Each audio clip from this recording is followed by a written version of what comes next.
Hello there, once again, Santon from Antonio Bay. Picked up another little stack of comics this week. They came through the mail. This is the thing, is I love to go to the local LCL and buy some comics or see what's available. But even old back issues and simple stuff that shouldn't be expensive is like $3 to $5 a book. So, man, if I can get them, I get these off eBay, they're like 50 cents. Seriously. So I can get like a lot of 50 was 25 bucks. Why would I go to the store? You guys are shooting yourself in the foot. I can just find comics online for less usually. That said, I got 50 issues of mostly X titles because I've just been in an X-Men mood lately and kind of wanted to snag a few that I'm maybe not as familiar with.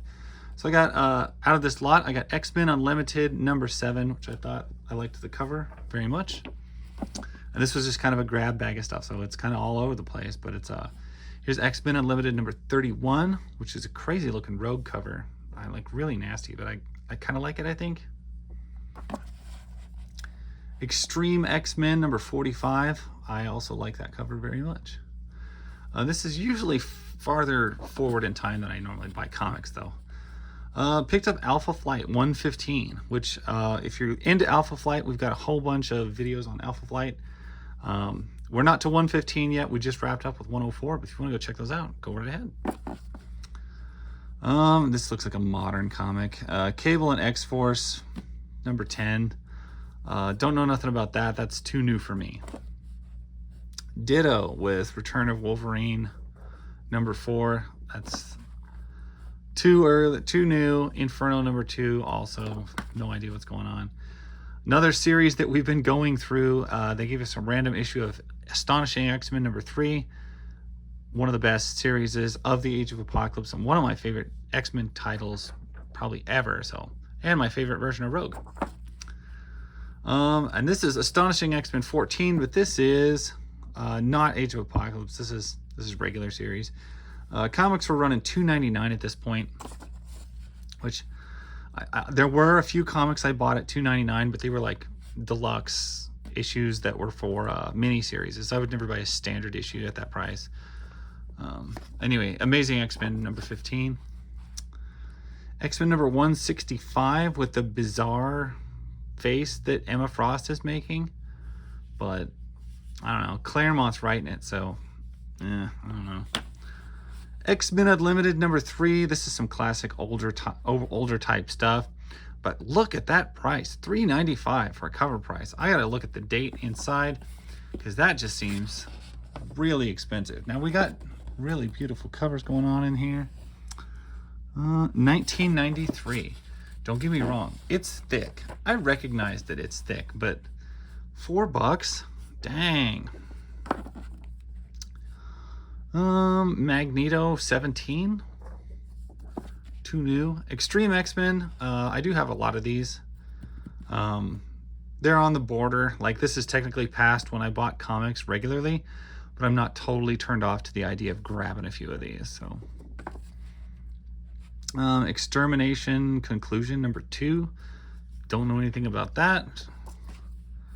Extreme X-Men number 34. This is, well, Bishop is still rocking the look that he had when he had his own series, kinda. When he has the Bishop series, he had like dreadlocks and stuff like that. This, he just has the like longer old white man hair. Like, I don't remember why he suddenly has like a widow's peak and suddenly his hair is straight, and it just seemed like a big character changed, in my opinion. Design. Next up, we got Daken, whatever that is, number 10, Dark Wolverine. Not interested. X-Men Legal. This man, this bomb. X-Men. 264? X-Men Legal? I have no idea what that is. Huh. Extreme X-Men Savage Land number 4. That's a great uniform on Bishop. Sabretooth, issue number 2, probably from his miniseries. Endangered Species X-Men 202. Interesting art on Colossus's face, but the rest of it looks reasonable. Weapon, Days of Future, probably past. Though that's disgusting. Those feet. That is disgusting feet. It's 4 of 5. Inhumans versus X-Men, Extraordinary X-Men. I have no idea what this is. I'm not even sure what year this is. I know that's Illyana on the cover. But what is going on? 2017, 2018? Yeah, way too new for my blood. I would have no concept of what's going on. Unlike X-Men 2099, issue number 30, Welcome to X Nation, that I'm familiar with. I can be right on board with that party. Wolverine and the X-Men battled the Atom number 36, chapter 5. X-Men Unlimited number 28. This is definitely an era I recognize. More towards the end of when I was buying, but still clearly identifiable in my range there. X-Force number 26. This is one of the series I don't know that well. I know old X-Force, not new X-Force. I know Extreme X-Force. This is number 10, or Extreme X-Men, because this is Storm rocking one of my favorite uniforms. Actually, Extreme X-Men, all of them had amazing uniforms. Like, I love their uniforms. Storm's uniform was better in Extreme X-Men probably than any of our other uniforms. I liked Rogue's because it was like this red and blackish blue. Bishop's as well. Everybody had killer uniforms in Extreme X-Men. I don't know what the difference or why that was going on, but it was a good deal. Inferno number 5. Cable and X-Force number 9. Alpha Flight 116. Also another issue coming up in our long-running Alpha Flight series that we'll be getting through eventually. Get a pretty good stack here, so I'm going to set these down. Extreme X-Men 28. God Loves, Man Kills 2, Part 4.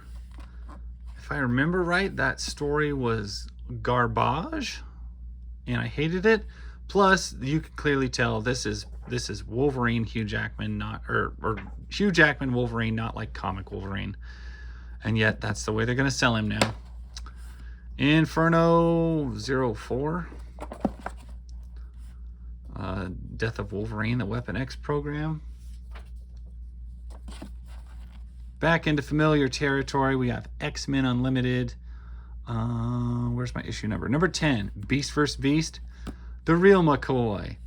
So when Age of Apocalypse ended, the Dark Beast from Age of Apocalypse, one of the worst monsters imaginable, came over to our universe and ended up taking out Henry McCoy and impersonating him and living in the X-Mansion for a long time, and they didn't notice. It was like 6 months he took Beast's place as like an evil infiltrator doppelganger, and they didn't notice, which I thought was a pretty cool storyline and pretty much also outlined how out of touch with each other they were. So it was a good story.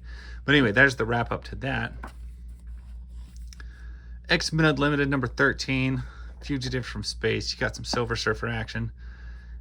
Dickon, Dark Wolverine, whatever. Inferno number 3. X-Men Unlimited, where is the number 8? First Contact. I don't know if that's Legion or look, it kind of reminds me of Legion. X-Men, Extreme X-Men, Savage Land number 2. Anytime you're going to the Savage Land, I'm probably on board. Like, I'm down with it. We got Magneto number 2, The Masquerade. Took me a second. That was a tough font. Here, perfect example. Extreme X-Men. Look at the uniform. This Rogue uniform is great. That Storm uniform, great. Great use of colors, great design. And yet they never revisited it. It's just like, that's it. And we're done with that for now.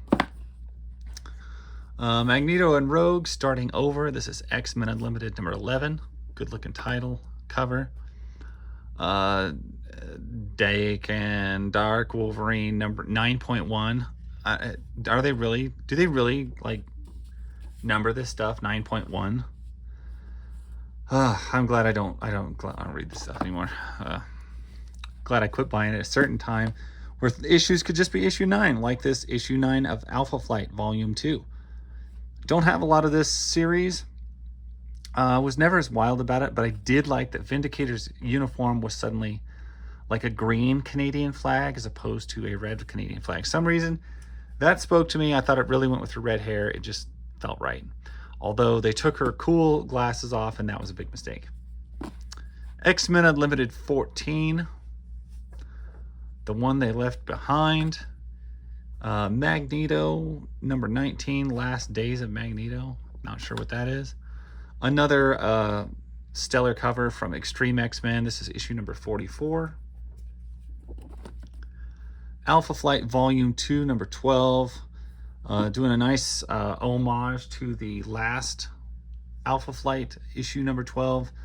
It was just like this. It was a bunch of people in a targeting reticule, and it said, and surely, and one shall surely die. And then it turned out to be Mac, though. Ugh. Anyway, interesting that I have that. And then my last one is X-Men Unlimited number 6. You can tell we're in the Savage Land because we got Sauron going on and interior art that looks just great. Oh, that looks so great. Anyway, so that is a big chunk of comics. That's like 50 comics for 25 bucks. 50 cents an issue. I can't get that at a store. And even though some of these I could care less, you know, I really couldn't. It's a matter of, well, where could I get these for any less? Nowhere. Even not counting the issues that I didn't want, they're still less money because there's nowhere I can buy these for probably less than $1. And I did, and I'm very happy with that. Very pleased with it. If you're pleased with it too, please give me a like and a subscribe. It helps me stay motivated to make videos, and I appreciate it. Anyway, thank you guys so much for watching. That's my story. Catch you later. Bye.